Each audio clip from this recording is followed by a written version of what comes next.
Hi, everyone. This is Joni McGarry. Thank you so much for tuning in. I'm back after a couple of weeks break with a great show. I'm talking to Ben Inskeep, the program director at the Citizens Action Coalition here in Indiana. The Citizens Action Coalition is Indiana's largest and oldest consumer advocacy organization, and they advocate for Hoosiers in areas such as utility charges, energy policy, healthcare, and lately, issues surrounding data center buildouts here in Indiana, which is sort of a ground zero for this activity. We're going to talk about the state of affairs with data centers in Indiana. And I learned some pretty surprising things, and I think you will as well.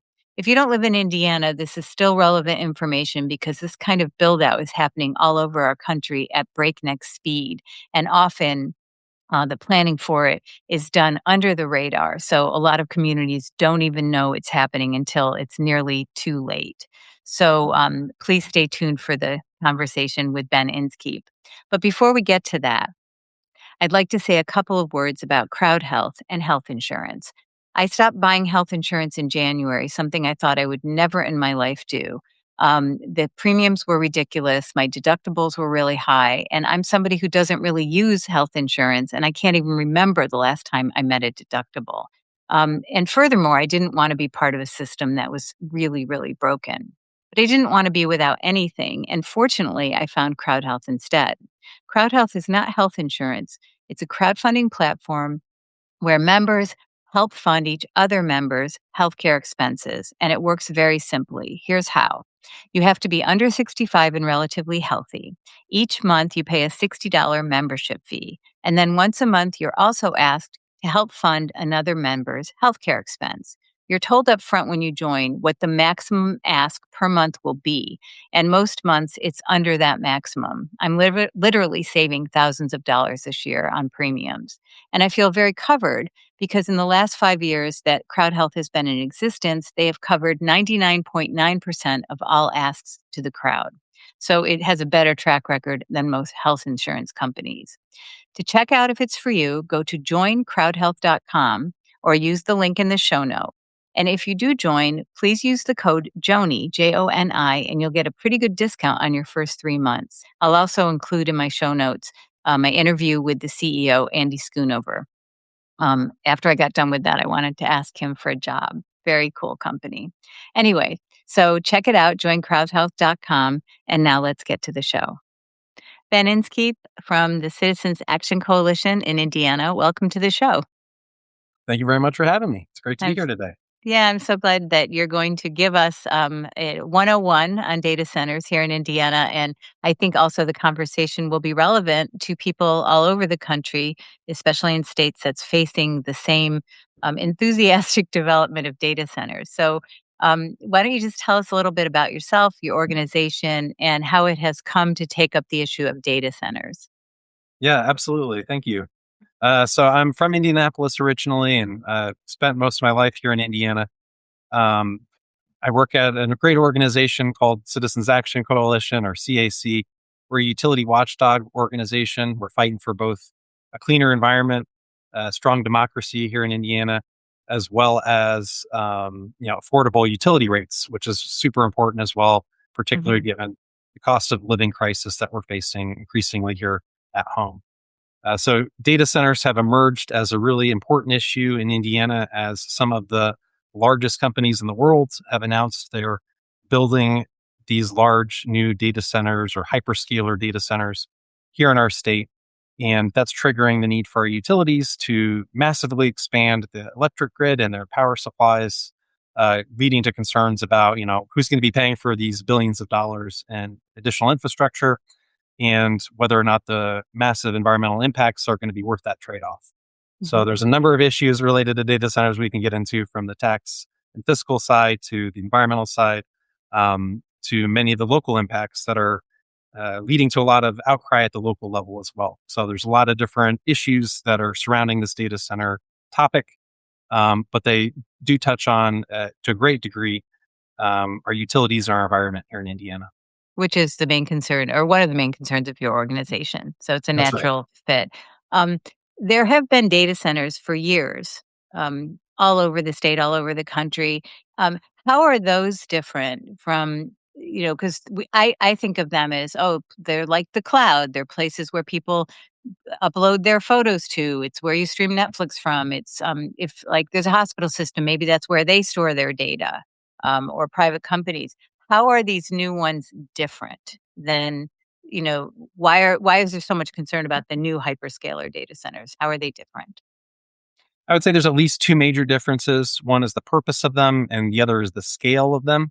So, on the purpose side of them, the data centers that are being built out in Indiana today or proposed in Indiana today are largely and primarily for artificial intelligence. Hmm. So, we're talking about generative AI, the large language models that are being used to power things like ChatGPT or Gemini or Claude.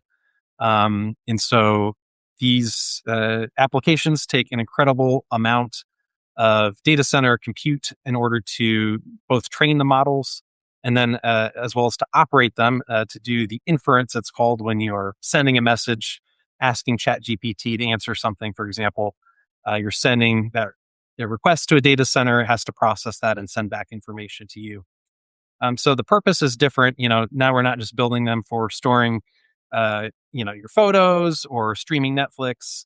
And it's as a result of this different type of application being used by data centers, they're getting much, much bigger. So the scale of them has multiplied by several orders of magnitude. Hmm. So some of the traditional data centers that we already have dozens of in Indiana, you could look at their energy usage or the power usage, and it would be on the order of, roughly 1 to 20 megawatts of power. The data centers being proposed now in Indiana for artificial intelligence, we're talking 200 to 2,000 megawatts of power. So, sometimes, several orders of magnitude, 100 times larger than these data centers of the past. And with that larger scale comes much bigger impacts, not just to the local communities, but to the broader grid, to our broader environment, and to the impacts that can have, for example, at the state level in terms of lost revenue as a result of the heavy subsidies they're getting. Okay. So, a couple of different questions then. It sounds like, and these mega scalar or hyperscaler data centers are more, they're serving private businesses, right? One could argue they're serving the population because everyone loves to use AI and companies are going to use it, but they're basically private and like the meta, like they're not data centers that are being rented out to a broad coalition of people. Is that correct? They're data centers that are serving, for instance, there's a big one coming that's going to power Anthropic's AI models. Yes? Yes, exactly. So this is private investment benefiting the private companies that are building them. So Okay. when we're talking about an investment of, X billion dollars, that's not public infrastructure for you and me to get to benefit from. That's private infrastructure being built by these companies that are, going to capture those benefits, Mhm. if any, for themselves and their shareholders, not spreading them out to the Hoosiers across the state. Okay. So let's go back to the legislative landscape, because this really speaks to that issue that this is a public private partnership, it sounds like, because of all the subsidies and tax abatements that are being given to these companies. This seemed to start in 2019 here in Indiana before anyone was even thinking about much about AI at all. The AI really came on the scene in our consciousness within like the last year or two. So what happened in 2019 in Indiana that started the ball rolling on this?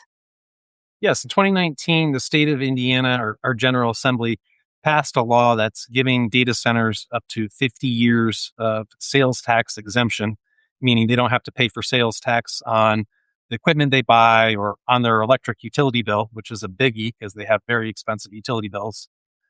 So they don't have to pay that 7% sales tax, even though you and I have to pay sales tax on all of our purchases, on our electric utility bills, and so on. This bill was pushed by facility DX Hammond. It's a data center that it already was existing up in Hammond, Indiana.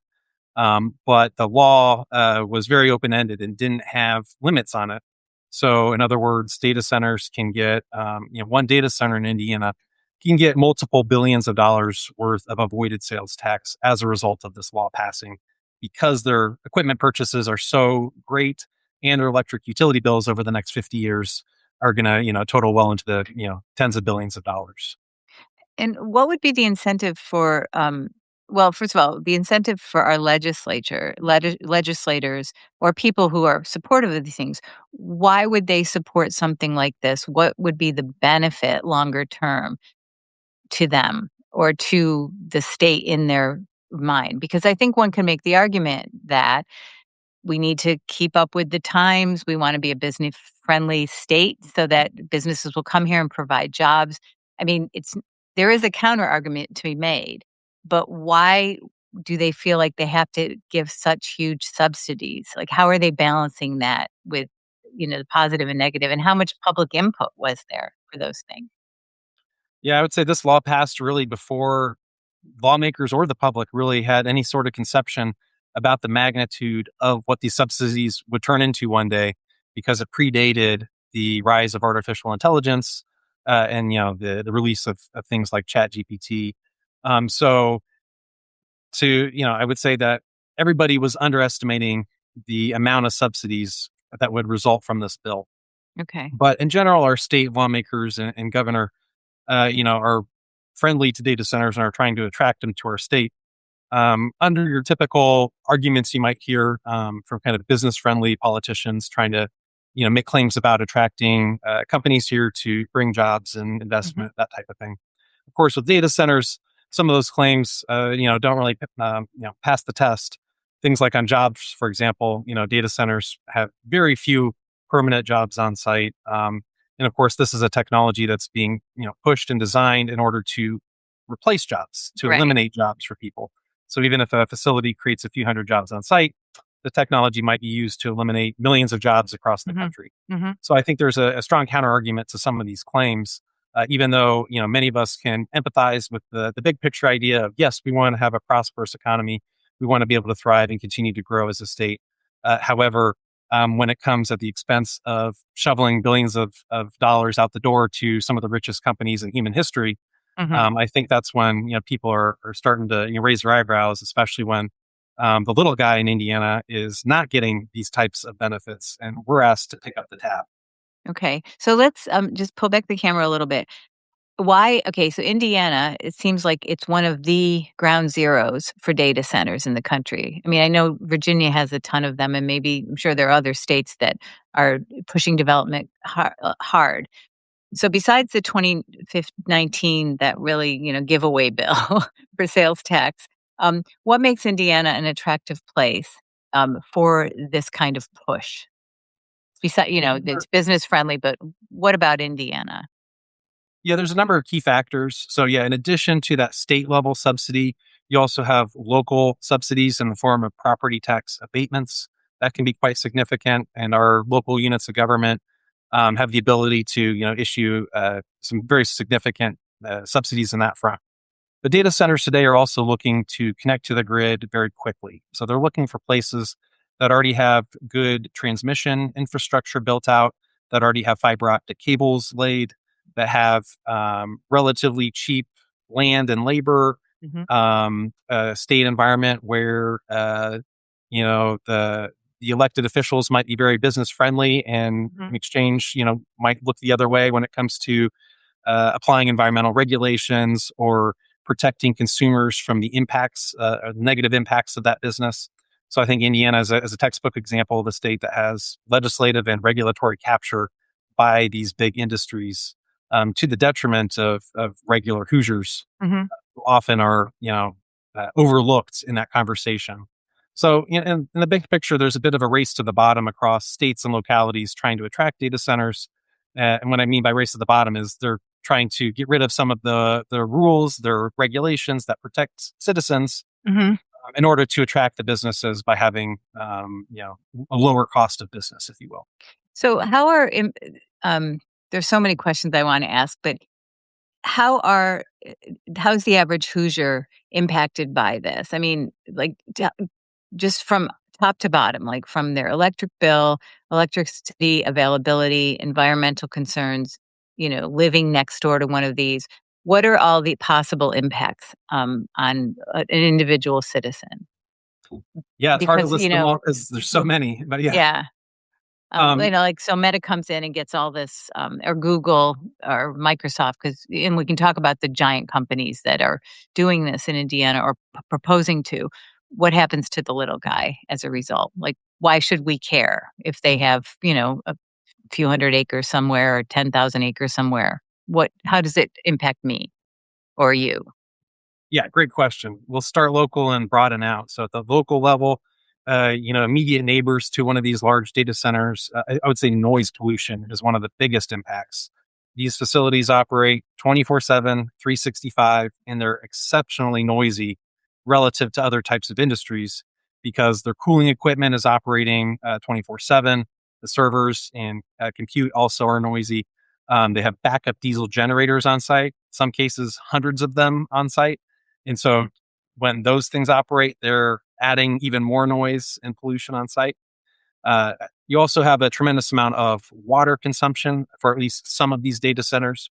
Others are moving to a less water intensive type of Mhm. technology, but some of them are using, pulling millions of gallons of water per day from the local utility, and also discharging back to the utility, wastewater of similar amounts. So you have a significant water impact. So Uh, let me just stop you there because the water things interest me. So it's pulling water offline that's potable water that's right. from a city's utility, and then it's using that to cool the equipment. And then the discharge from that then has to go back to the municipality through their wastewater treatment center. Is that correct? Yeah, some of the water evaporates as part of that cooling process, but there's typically also some wastewater discharged. I believe the data centers do have to kind of pre-treat that water before they send it back to the utility to at least take some of the contaminants out. But Hmm. it still is taxing then that local municipal infrastructure when you're sending that wastewater then back to the local utility, who then has to have the capacity and ability to treat that water and make sure it's not creating a negative impact to that Hmm. local environment. And are data centers paying for that? Like, when I get my water bill, I'm paying for that as a citizen. Do they have a better deal? Is that part of the legislative package, or are they just negotiating that with municipalities? It's typically done utility by utility. So some of them I would say are paying more of their fair share than others. Oftentimes there's not a lot of transparency on the details of these deals. Mhm, So it can, you might hear an announcement that they're committing to pay, X amount towards the infrastructure, but it's really hard to be able to tell, is that really covering all of their costs? Is that covering the future maintenance and operating costs of the facility? Oftentimes in Indiana, the big users of water are paying a much lower rate mhm, than residential households. mhm, And so they are getting typically a better deal on the water they consume. So there is that kind of a concern. And that's one of the major things we're pushing on at the utility level, making sure they're paying their full and fair share, mhm, not just of the water and wastewater costs, but also on the energy side of the equation. mhm. That infrastructure too is very expensive. One other question about water before we go on to the other impacts on people. Is there a concern that this giant use of water will lead to water shortages in certain parts of our state? I mean, I know in Arizona, they use a lot of water for cooling, which is probably a big problem there. Is it going to be a problem here? Because I read in some of your literature that there was one locality that wells had run dry as a result of some of this construction. Could you talk a little bit about that? Like, what is the real risk to clean potable water across our state? Yeah, I think water is one of those issues that's an incredibly local issue. Some places might be water stressed, and adding a data center can be a serious problem. Other places are water rich, and maybe they can't accommodate that water consumption without, seriously causing harm or death, leading to an issue with the lack of water for Hmm. other consumers. So one example is the LEAP district in Lebanon, Indiana, where that Meta data center is going. Mhm. And that's This like it's area a business corridor, correct? Could you just what is LEAP for people who might not know? That's correct. Yes, this is, it's a little bit less than 10,000 acre area near Lebanon, Indiana, northwest of Mhm, Indianapolis that the state of Indiana has kind of set up as a economic development area where they're trying to attract very large corporations to come in by purchasing the land ahead of time and kind of clearing the way, if you will, mhm, making it quicker for a business to come in and start up operations sooner. One of the problems, though, is that the area chosen was not a very water rich area. And so the city of Lebanon had already essentially tapped their water supplies and didn't have the extra capacity to serve a major user like a Meta. So what's happening now is that the city of Indianapolis is sending some of our water supply through, new infrastructure up to Lebanon in order to provide water to the Meta site as well as potential future customers, future industry that locates there. And we're talking millions of gallons a day. So, that potentially could be a significant user. And there's a particular concern now about then what's going to happen to that wastewater.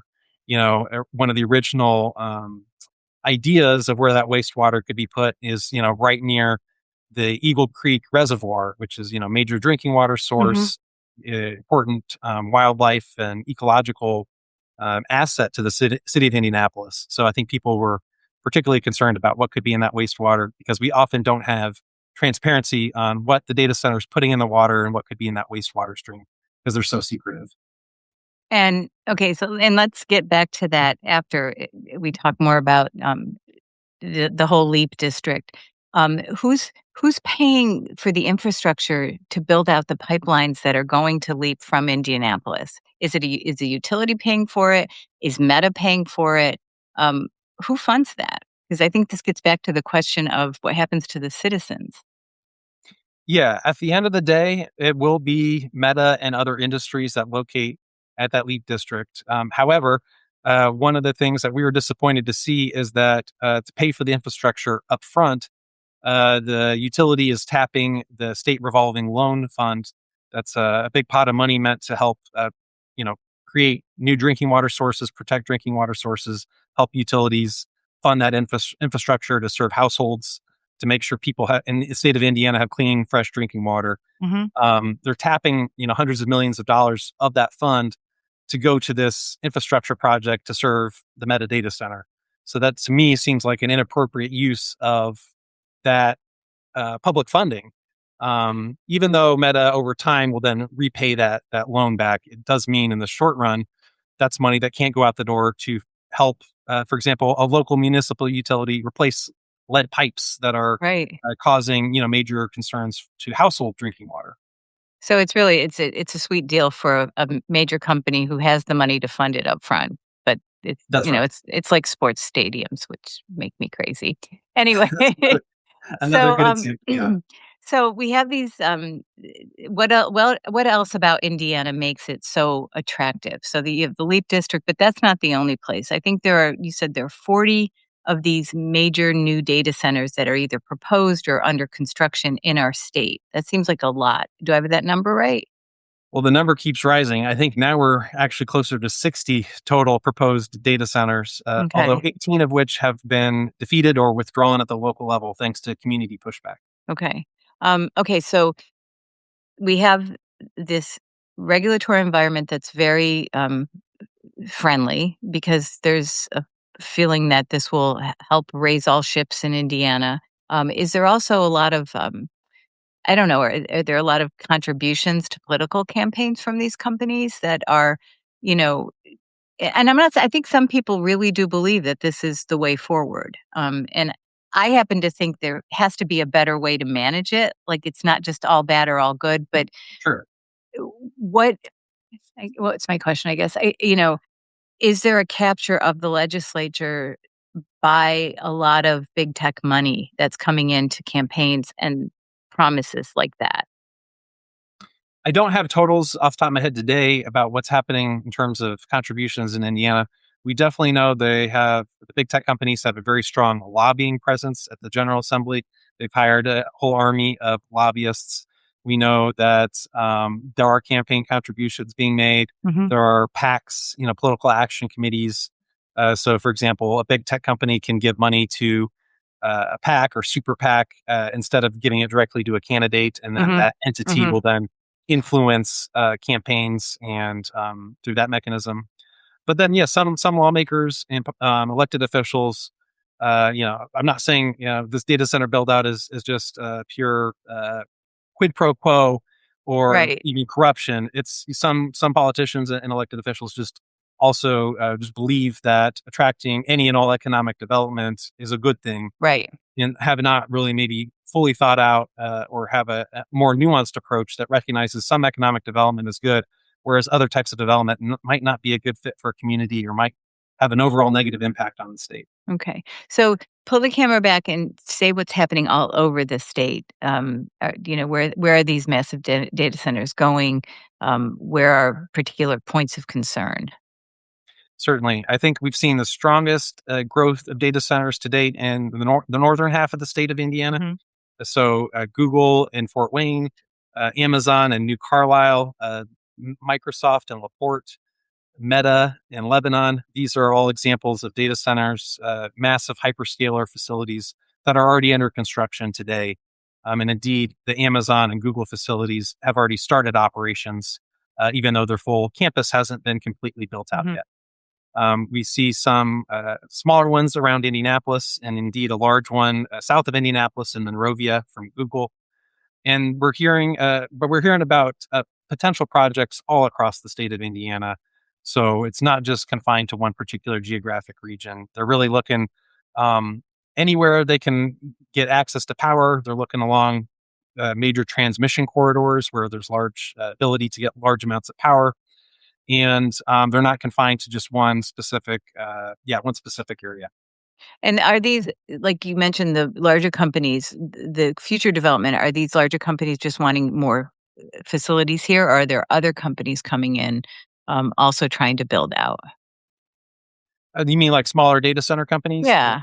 Yes. Yeah. Yes, we do see it's not just the big four tech companies, the big four in the data center context being Microsoft, Meta, Google, and Amazon. Hmm. There's also a number of data center companies that build data centers and then lease out their space to specific companies to have their equipment there. So, for example, one recent thing we've seen in Indianapolis is a company called DC Blocks proposing a data center near Irvington. That's an example of a data center that is using this type of model where they're going to lease out space to specific companies to have that ability to have compute at their facility. So do you think like those data centers to me seem, and I maybe I'm wrong, maybe they're leasing them out to companies like Amazon, but say if you have an Eli Lilly or an IU Health, which are, major companies in our state, they would benefit from having close by repositories of their data, right? In order to maybe power some of their work with AI or meet compliance with all their, digital records. Is that the kind of work that those data centers would do for local economies? Could you make an argument that those would be better to encourage because they might attract job producing industries? Or are they I don't know. I'm not making the counter argument. I'm just asking. Well, I haven't heard companies in Indiana express a need for more data center capacity in terms of, if this data center isn't built in Indiana, we're not going to be able to complete our, enterprise goals as a company. Okay. So I'm not sure that, having them in Indiana is necessarily needed or beneficial to them. Yeah. They could just as soon use a data center in Illinois or Okay. Ohio, and we not have the impact here. Okay. Certainly, there are a number of companies that are expanding their use of data centers. And so I'm sure there is rising demand for that type of capacity. But the scale of the build out that we're seeing, I think, is just orders of magnitude greater than that need. So I think there's a mismatch of, sure, we're going to need some more data centers over time in the future. But what we're seeing is a whole avalanche of data center proposals that far outstrips that local need. Hmm. These data centers, by and large, are used, by companies internationally. Hmm. So it's not just Indiana companies that will be benefiting from them. Okay. So let's talk about the Carlisle one because that is particularly huge, right? Is that the Google one or the Amazon? Yeah, the Amazon facility up in Okay. New Carlisle it's massive, maybe even the biggest operating data center in the world today. Wow. Okay. So just to give people a scale of what that looks like, how many acres, how many buildings, how much energy does it use, how much water? I know you probably don't have all of those facts, but let's just give people a general sense. And also, and then the other question is, where did they get the land? Like, how do they cobble together so much acreage? Yeah, there was, I think, a specific kind of economic development area up in that part of Indiana where they're able to get large tracts of land So that data center complex isn't just one data center. It looks like it's more like three data centers now on three separate parcels of land. One parcel is, even not even contiguous with the rest of the data Hmm. center build out. So it's over 1,000 acres total. We're talking once it's fully built out, it's going to be more than 2,000 megawatts worth of power. For context, the peak power demand by all businesses and households in the city of Indianapolis is about 2,800 megawatts of power. So we're talking a truly massive facility with it's already operating, I believe, at more than 1,000 megawatts of power today, making it, if not the largest in the world, definitely among the largest data centers operating today. Although many others are trying to build out rapidly too. Okay. And it's this is the data center that, as part of its construction, is having to dewater the land in order to build the foundations for the data center buildings. And dewatering the land means they're pumping out billions of gallons of water over the next year or so, to kind of dry it out and be able to build those foundations. And that's where some of the problems with water have arisen there, where some of the wells ran dry for nearby properties. It looks like it's linked to that dewatering process. So are they building on wetlands? That They are, yes, they are building. Some of the data centers are on state regulated wetlands. So they've had to file permits asking the state for permission to essentially destroy some of these wetlands, in order to build their facilities there. okay? So in this particular case, which it seems so ill-suited for Indiana, that's a large tract of land, huge infrastructure, or huge demand on our electric grid. um, Yes. for facilities that, are they going to employ a lot of people?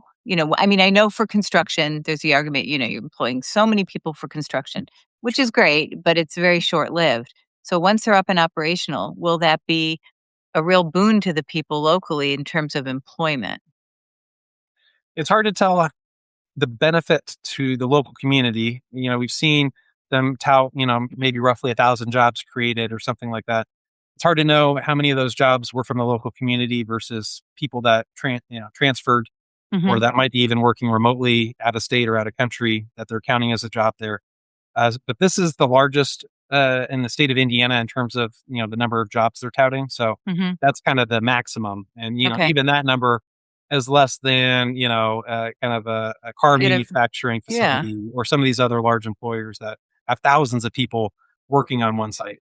And in a data center like this, it doesn't necessarily attract more industry around it. Is that correct? Because it's not like somebody's like, "Oh, I want to live. I want to have my factory next to that data center because I'm going to get to benefit from it." Is that I think Yeah, I think happening that's there? fair. I Okay. think that's a fair point because what the data center does when it comes in a community is it's such a resource intensive facility is that can actually detract or slow down the expansion of other economic growth in the area.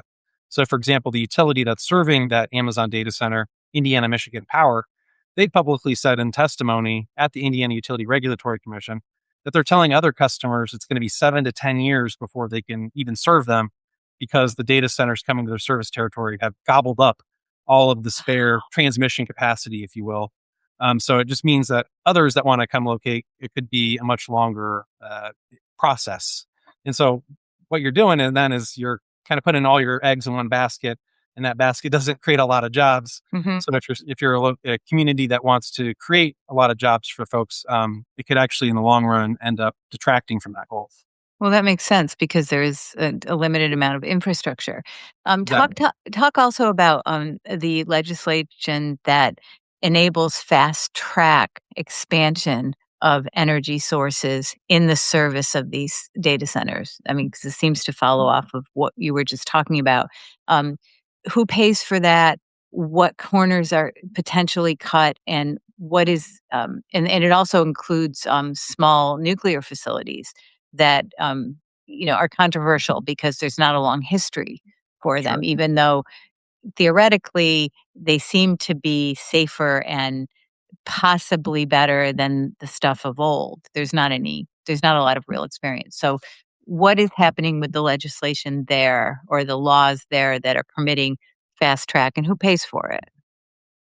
Yeah, we're really troubled by some of the recent legislation that's made it through the General Assembly because what it's doing is kind of accelerating, pouring gasoline on this fire as opposed to creating new protections and making sure the data center expansion isn't, harming our communities. So this bill that passed, I believe this was House Enrolled Act 1007 from last year, 2025. Um, what it did was create a fast track process that utilities can use in order to get approval to build a new power plant or set of power plants to serve a data center or combination of large new customers. The reason that's problematic is we already had a process in place under law that requires utilities to kind of go through a careful vetting when they're talking about building, potentially billions of dollars in infrastructure, and they're going to get guaranteed cost recovery over that, being, have the ability to charge ratepayers for that in the future. You want to make sure it's a good investment. Hmm. You want to make sure it's at a good cost to folks, that they've done the proper analysis to show that this resource is the best option available. This fast track process means the state of Indiana and other stakeholders have very little time to weigh in on a proposal for what could be billions of dollars in infrastructure. So we don't have the time to carefully vet it, to provide thorough analysis. And this is the legislation that also you might have heard the governor or other elected officials saying data centers have to pay for at least 80% of the costs they're causing, essentially. But that's, again, not really accurate description of this law because it's, one, completely voluntary. Utilities don't have to go through this fast track process. They can still use the standard process if they want, and thereby avoid that 80% provision. And number two, this provision, only requires data centers to pay 80%. We need to make them pay 100% of Hmm. their costs. It's ridiculous that we would allow a data center to make other ratepayers pay for up to 20% of the costs that they are causing on the grid. So there's a So you big mean concern 80, that with this, 80% is the cost of the build out of the the. cost, yeah, Okay. like for Yeah. Yeah. example, a new power plant to serve Okay. data center load. If a data center is causing a utility to have to build a whole new power plant, but then the data center leaves early, that power plant cost still needs to get recovered from utility ratepayers. And so it could mean existing ratepayers end up bearing the brunt of that cost if the data center closes early or uses less power than expected. So even if the data center, okay, so in exchange for this accelerated review or process to build out a new facility, part of that is that the data center pays 80% for this expedited review, basically, right? It's a very loose term about Okay. what that 80% means and how it's calculated. But Okay. at a broad level, yes. But even if they paid for that, and let's say, like you said, we don't know what's going to happen in 5 years. Oh, they're, found a better way to do this somewhere else cheaper, like in space or whatever. And they leave. And then there's this, already paid for facility that still has to be maintained or shut down. So, there would still be costs associated with that. That's right. In these facilities, the way that the utility recovers the costs is it's going to be over the lifetime of it. So a new power plant that's built, that's going to last, at least 30 years typically. Hmm. So they're going to be recovering that cost over a 30-year period.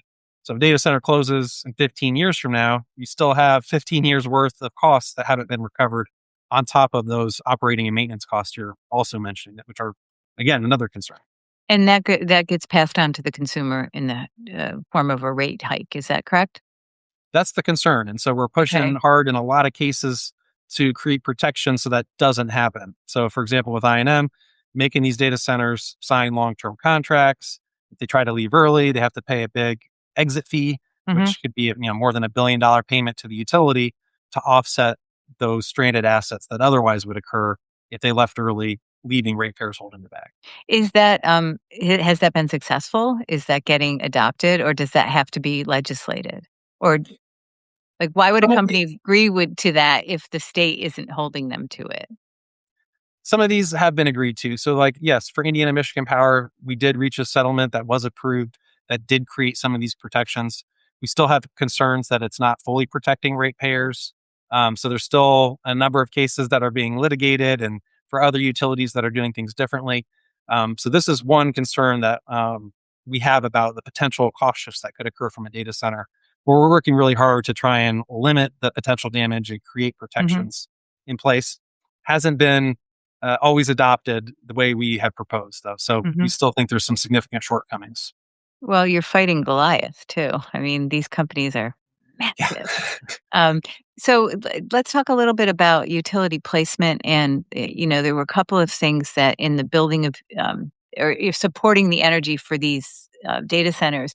First, there was concern that now retiring obsolete facilities is no longer on the table, or something has changed in that, because we were trying to walk away from facilities that maybe weren't so efficient, maybe were causing more pollution. Can you talk a little bit about that and if something has changed there in the service of powering these data centers?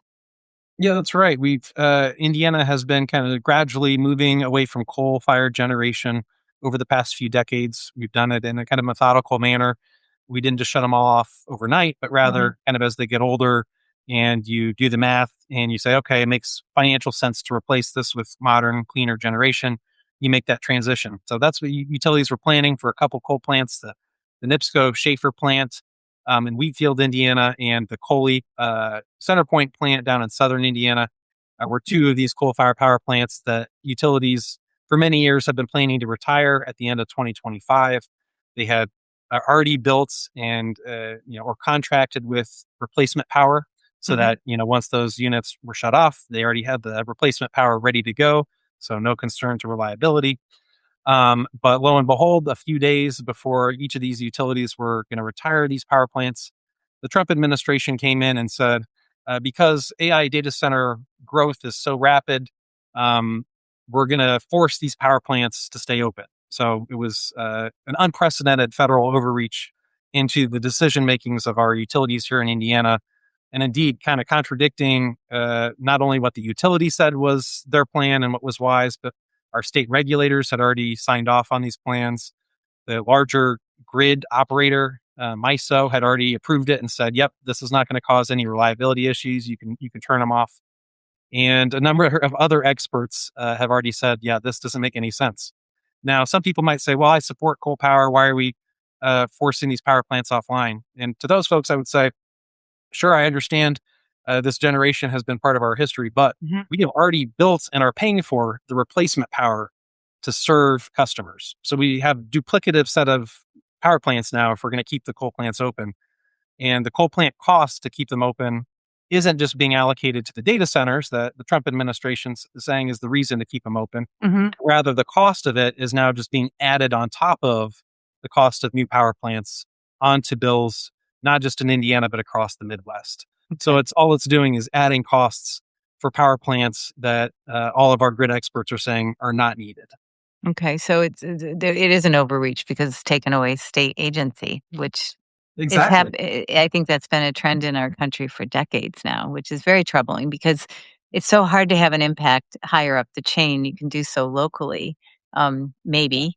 And which brings me to two questions. One about power plant placement and this new law, I think, or something that prohibits local um, say on where a new power plant is placed in its community, including a small nuclear facility. Is that correct? Can you talk a little bit about that? Because nobody would be aware of that. Like, it's not That's in right. the news, we don't know. They have snuck so many provisions into laws the past few years that, yes, I think folks are going to be really horrified to learn what some of these provisions are when, yes, a new nuclear plant comes to their town and they realize they don't have a say over it. So what happened was this law is saying if local governments can't stop new power plants in a quote unquote energy production zone. What's an energy production zone? It's the site of an existing or retired large power plant, or I believe uh, coal mining areas that are no longer in Right. use. Okay. So basically, if your city or town or local locality already hosts a power plant at a particular site, it means a new power plant, including a new small modular reactor or nuclear plant, could be sited there without the local government signing off on it and approving it. And I think it's important to remember when you site a nuclear plant, you're not just citing power production, you're also citing the nuclear waste repository for the nuclear waste created on site indefinitely. There's no There's no nuclear waste dump site in America where we're sending all our nuclear waste at. It's all being stored on site at the nuclear power plants that are making the waste. So you have to think carefully. Then it's not just citing the power plant, but also there's these other things that go along with it. Okay. So in a community in Indiana, if there's an existing power structure or power generation structure, whether it's retired or not, and Meta decides they need a new small nuclear reactor to power them, the local jurisdiction or city council or county council, they have no say in the matter. If That's Meta essentially right. buys, okay. Is that something that could be walked back if enough people in the state were concerned about it, do you think? Yes, this is something that was passed by the General Assembly in a law. So the General Assembly could revoke that. They could pass a Okay. law changing that, modifying it, creating more opportunities for communities to have input. So yes, this is something within the power of the state of Indiana to change with, yes, communities organizing and letting their elected officials know what they think about this. Yes. Okay. So right now we have it sounds like a lot of people are up in arms about the data centers. And one of the really interesting things about this issue to me is that it's calling on people from all political leanings. It's making strange bedfellows out of people who have different concerns. And can you talk about that, the grassroots you're seeing form, and then what people can do? So I always ask these compound questions, and I'm trying not to, but what are Yeah. you seeing in terms of community grassroots pushback on these things? Yeah, this has been one of the most exciting and heartening things that I've seen in my career. This widespread community opposition across partisan lines, across all ages, across demographics, and not just confined to localities either. Like we're seeing urban, suburban, exurban, and rural communities all push for the same or similar things against data Exciting. centers. So it's really touching on the lives of Hoosiers across the state of Indiana, and it's great to see that this isn't a partisan issue.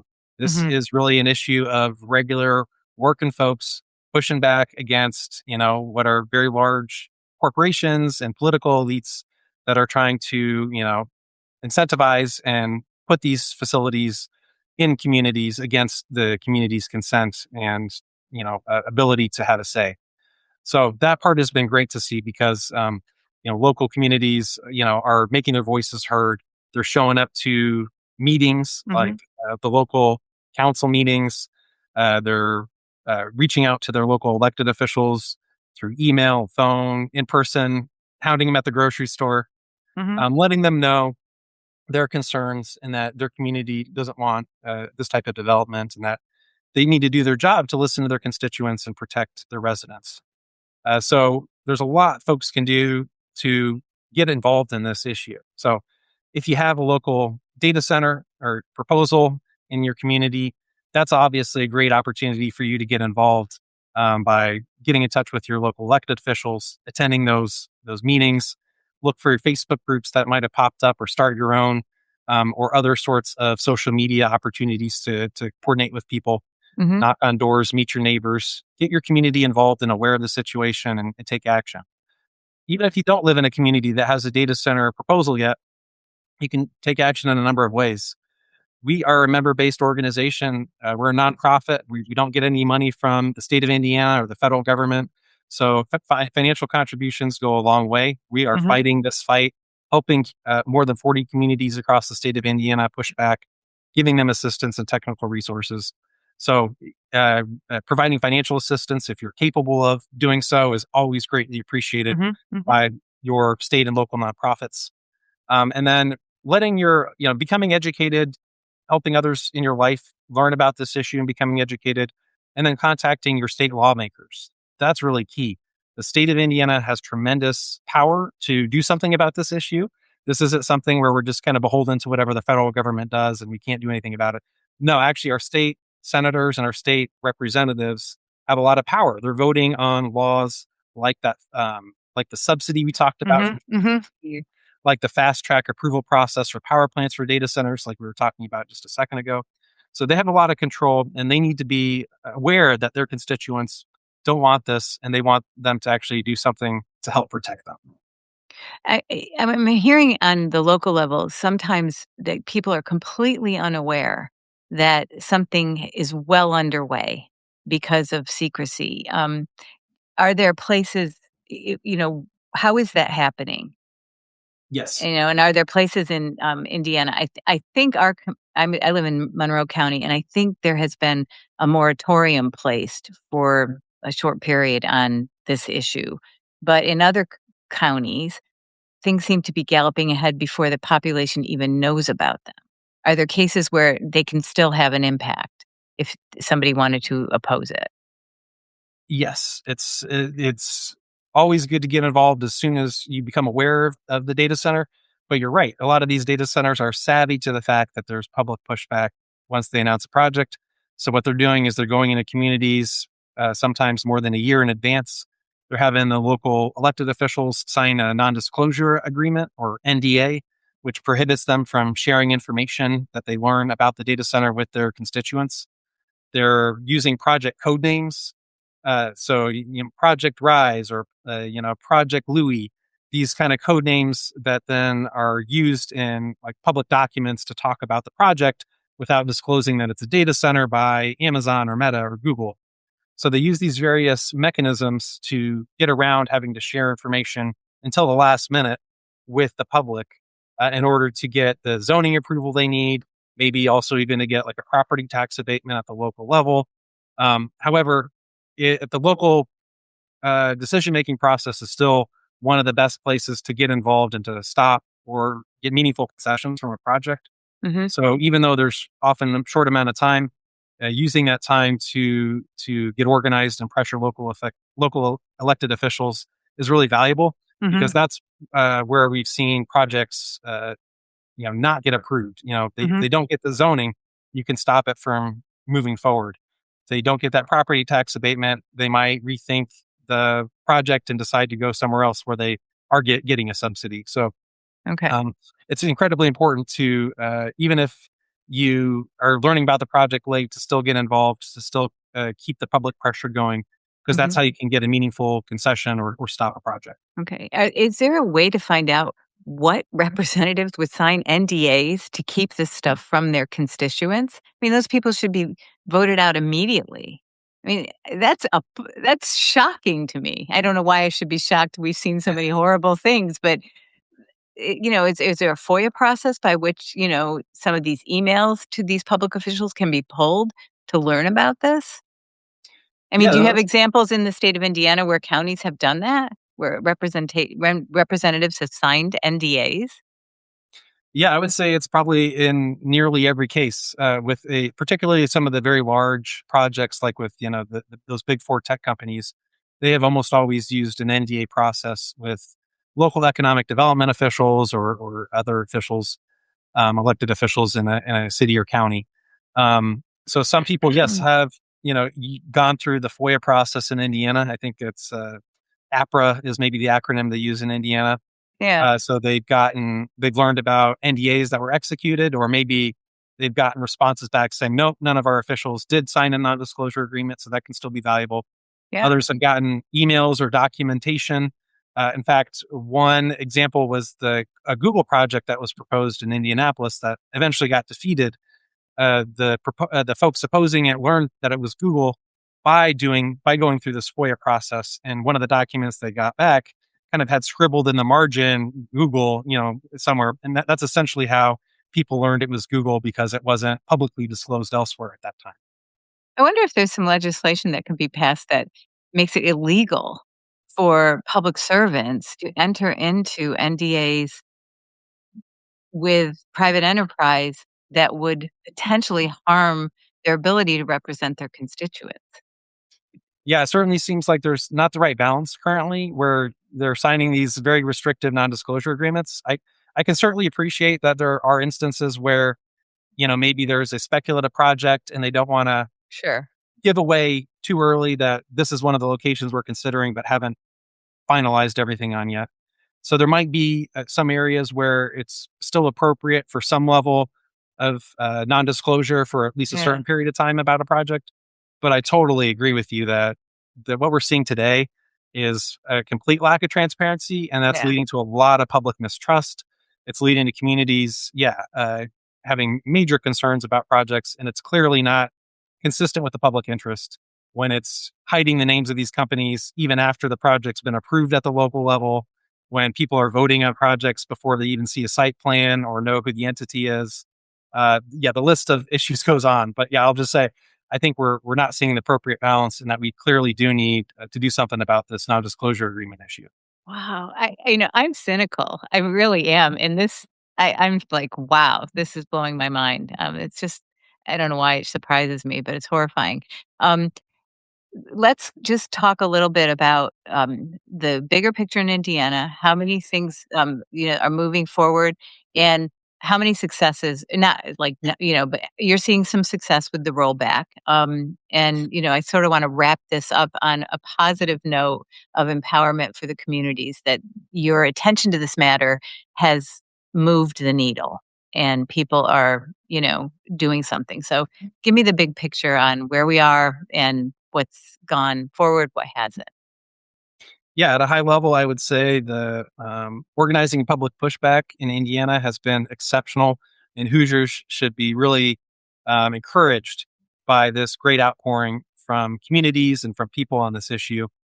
We've stopped, like I mentioned earlier, about 18 data center projects already. The Wow. community did not want to have come in. I think we're now maybe at 16 or 17 counties and a handful of municipal governments that have passed a moratorium or even an outright ban on large data centers coming to their community. Mhm. And we're seeing public officials sort of begin to change their tune on data centers in response to this feedback they're getting from their constituents. You'll note that even the data center proponents that are in favor of these projects are still now couching some of their support and saying like, well, we need to make sure they're paying their fair share and we need to make sure there's the proper balance. And they're at least nodding to the fact or acknowledging that maybe they need to do something a little more Mhm. to protect the public interest and that things aren't quite balanced, even if they're supportive of data centers. So we need to keep that pressure up. Hoosiers should, again, feel very encouraged by this widespread and nonpartisan joining of forces across the state of Indiana, across communities. We're making tremendous progress, but we got to keep the ball rolling and Mhm. that public Mhm. pressure up. God, it's so inspiring. I love it when people come together and actually make a difference. So where can people Yes, it's a nice find change. it is, it's great. And I think it can happen. I mean, I saw some things happen during COVID that were very inspiring. And Yeah, this is one of the things because I think some people oppose these because they, like we mentioned maybe before we recorded, they think that these places are really being set up so that there's just going to be more control over the population through surveillance. I mean, we have a great amount of surveillance already in they're reading our license plates. You have facial surveillance, facial recognition, all of these things that are being put into place for our safety, and these data right. centers and the use of AI will facilitate that use without like in real time. So there's that opposing it. And there are people concerned about the climate, the environment. And it's just great to see a coalition of people coming together. So where can people go to get more information on this? And I'll put all of it in the show notes. And what are some things they can do to help find each other in communities? You mentioned Facebook groups, but tell me about your organization. Where can they go? And then who can they get in touch with to start forming more coalitions? Yeah, I would recommend folks check out our website. We're at Citizens Action Coalition of Indiana. We're at citact.org. And we definitely appreciate, folks checking that out. That's where you can get resources. You can find contact information like my email address, and my colleague Bryce, our lead organizer, Mhm. he's involved. He's going around to, dozens of communities across the state, helping get them organized. So I would say get in touch with us if you're starting out in your community trying to form a coalition, trying to get resources, technical assistance, or just understand better some of these complicated issues. Because my goodness, there's so much that the data center issue touches on. We're not all experts in each facet of some of Sure. these impacts. So it involves kind of pooling together our resources and information. But yes, I would say there's a tremendous amount of Facebook groups out there. So check that out. That's a good way to keep in information or keep informed on projects. But recognize that, there's all sorts of information being shared out there Mhm. online. Do careful diligence. Don't believe everything you read on the internet. Some of the sensationalist claims can go too far. I'm Sure. definitely fighting data centers, but I've also seen plenty of false claims about data centers that maybe go too far, don't get the Right. facts right. We don't need to do anything misleading here. These facts are pretty darn bad as they can speak for themselves here. So Mhm. make sure you're sharing accurate information, but also make sure folks in your community are learning about these and getting aware of them so that they can have their voices heard if and when a data center comes to your town. Okay, great. This has been so informative, and I really appreciate you taking the time. I would encourage people to go to your website to give you some money to keep this going because the size of what you're fighting is huge. I mean, these corporations are many multiple times larger than the largest corporations we have in our state. So, and money is very powerful. That's right. A few So, bucks a month just goes a long way. yeah, We're fighting these trillion-dollar corporations, working very hard on behalf of Hoosiers. And even if you can't get financially, do check out our website and our materials. They're all free, great. and we're very happy to help you regardless of your situation. All right. Well, thank you so much for joining me, Ben, and good luck in this good fight. Thank you very much for having me. It's been All great right. talking with you. Nice to talk to you. Thank you. Bye.